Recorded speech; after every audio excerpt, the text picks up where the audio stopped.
You jolt awake in wet grass as a shadow the size of a moving hill passes over your shell. The ground trembles once, then again, and every blade of grass around you shivers with the weight of animals too large to understand. Heat presses down from the morning sun. Flies snap through the air in frantic loops. Somewhere ahead, fresh dung steams in the open, dark and soft, and already changing by the second. To a human nose, this is the moment to step away. To you, this is the starting bell. You're a dung beetle, low to the earth, armored, small enough to vanish beneath a hoofprint, and your world is not built from what things look like. It is built from smell. The air carries a rich cloud of signals: moisture, microbes, half-digested grass, warm nutrients, volatile chemicals rising fast before the pile cools and dries. You do not have time to be disgusted. Disgust is a luxury for animals that are not hungry, hunted, and racing every rival in the field. Your legs grip the soil.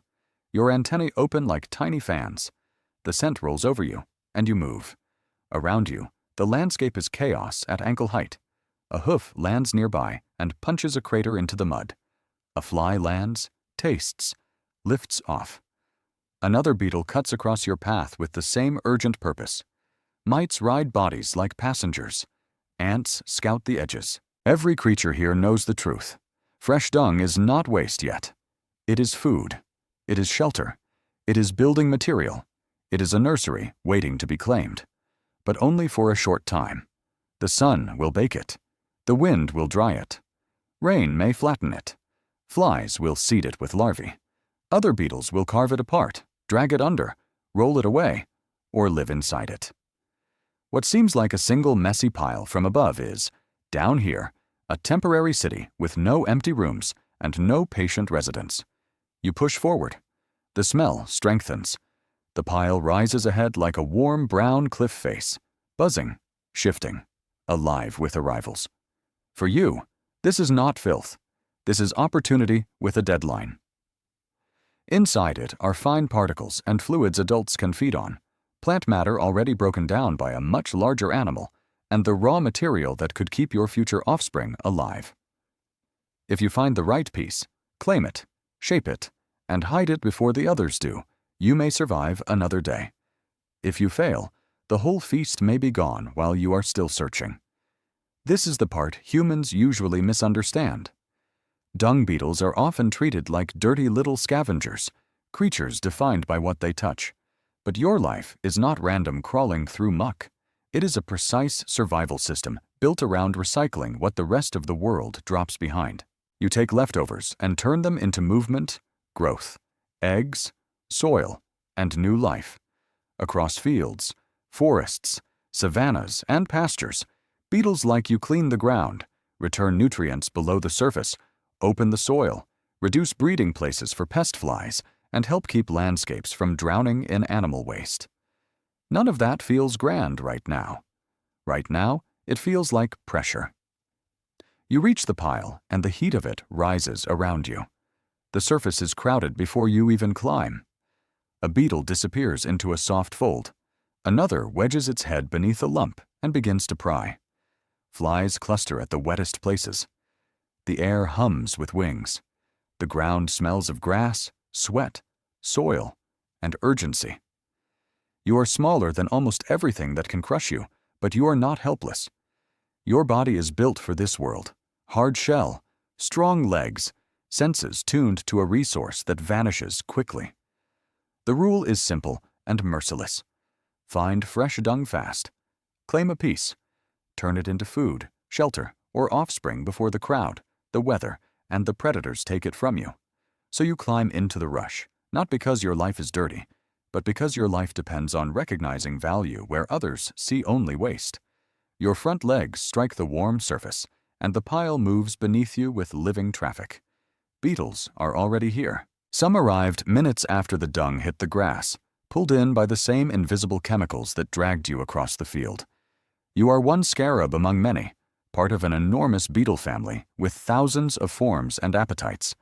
Some of your neighbors prefer the dung of grazing animals, rich with partly digested plants. Others follow omnivores. Some species can even make use of stronger, stranger meals left by predators. To you, the exact scent matters. Freshness matters more. This pile is at its best right now. Moisture still glistens in it. Microbes are blooming. Nutrients are suspended in a soft, workable mass. But the clock is brutal. Heat will crust the surface.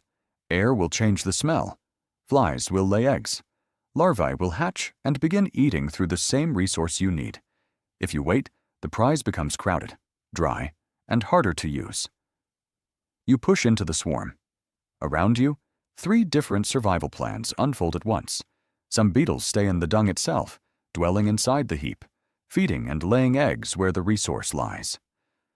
Others dig downward, tunneling beneath or beside the pile, dragging pieces into cool underground chambers. And then there are rollers like you, carving out a portion and taking it away from the crush. You wedge your head down and cut. Your legs brace. Your body rocks. Bit by bit, you shape a lump into something round enough to move. It is heavy, awkward, and much larger than your head. But that is the point. A loose scrap can be stolen or lost. A ball can become property. Another beetle rushes close. You freeze, then shove harder. Theft is easier than labor, and a finished ball attracts trouble. A rival may try to climb it, tip it, or wrestle you away from your own work. Above, a bird flicks through the grass. Ants patrol the soil.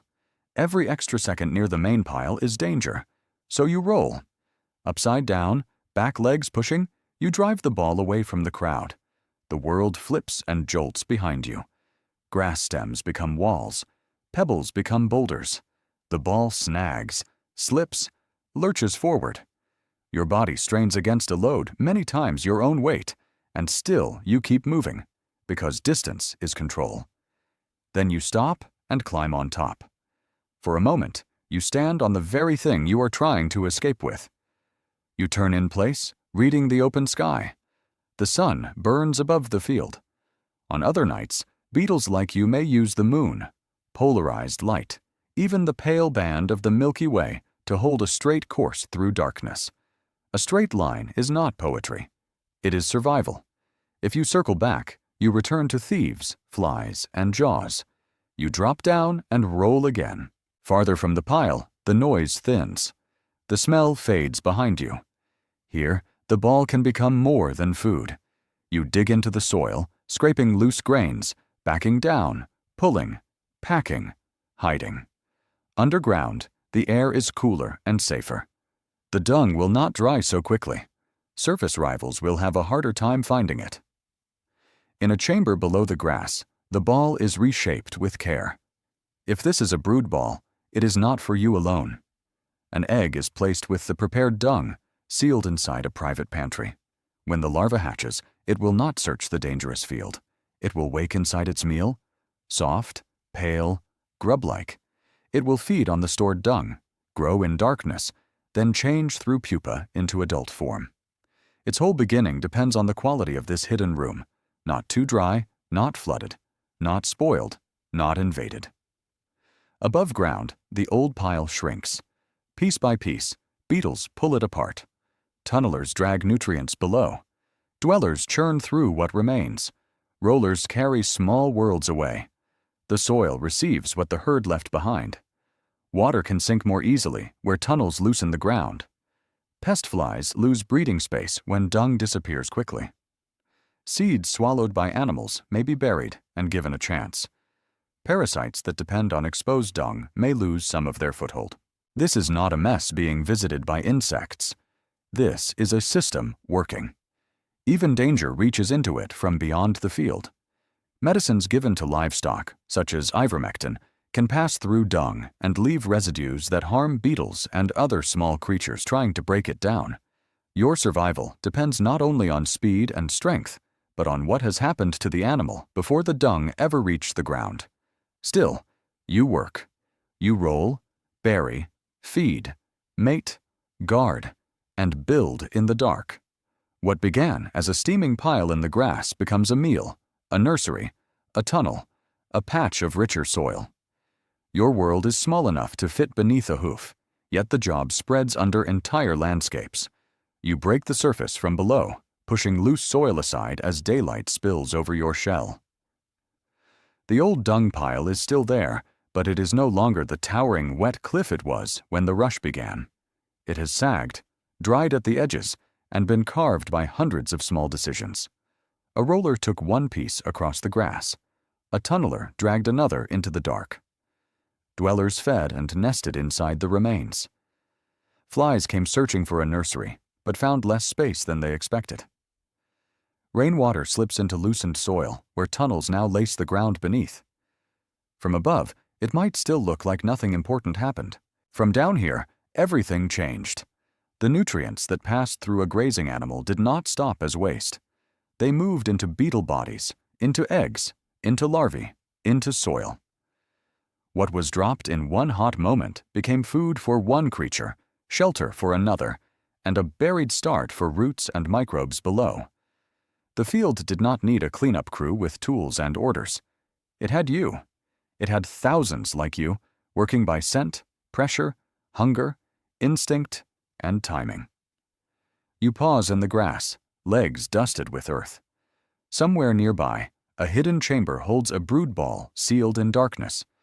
Inside it, a larva may already be feeding, surrounded by the only world it has ever known. To that larva, the pantry and the cradle are the same thing. If the chamber stays moist enough, safe enough, and undisturbed long enough, it will grow, poopot, harden, and one day dig upward into light as an adult beetle with the same ancient problem waiting overhead. Find the scent. Reach it fast. Compete. Escape. Bury. Begin again. That is your life, and it is not pretty in the way humans usually mean pretty. It does not sparkle from a distance. It happens low to the ground, under hooves, between grass stems, in heat, mud, darkness, and danger. But it is precise. It is necessary. It is one of the quiet ways the living world refuses to waste itself. A fresh smell rises on the wind. Your antennae lift. Far across the grass, another animal has moved on, leaving behind what it cannot use. To many eyes, the story would end there. Something unwanted has fallen to the earth. Something dirty is waiting to be avoided. But you know better now. That pile is not an ending. It is a crowded market, a battlefield, a nursery supply, a map point, a meal, a shelter, a seed carrier, a soil treatment, a race against drying sunlight. It is a temporary treasure, and every minute will change its value. You start toward it. The ground is enormous around you. A single hoofprint could hold a puddle deeper than your body. A bird shadow could erase you in an instant. A rival may already be closer. The ball you make may be stolen. The tunnel you dig may flood. The egg you seal away may never become an adult. Still, you move. Because in your world, survival is not about finding clean places and avoiding dirty ones. It is about recognizing usefulness before it disappears. It is about taking what the giants leave behind and turning it into life. So small, most creatures never notice the work being done. The fresh pile comes into view, steaming gently in the sun. Flies are already circling. Beetles are already arriving. The air is thick with signals. The deadline has begun. You lower your head and hurry forward, not as a filthy scavenger, but as a navigator, competitor, parent, recycler, and soil worker wrapped in a polished shell. Tiny body, massive job.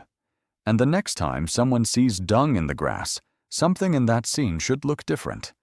Not clean, exactly. Not beautiful in the ordinary way, but alive with purpose, busy with transformation, and full of creatures making sure that even what is left behind can still carry the world forward.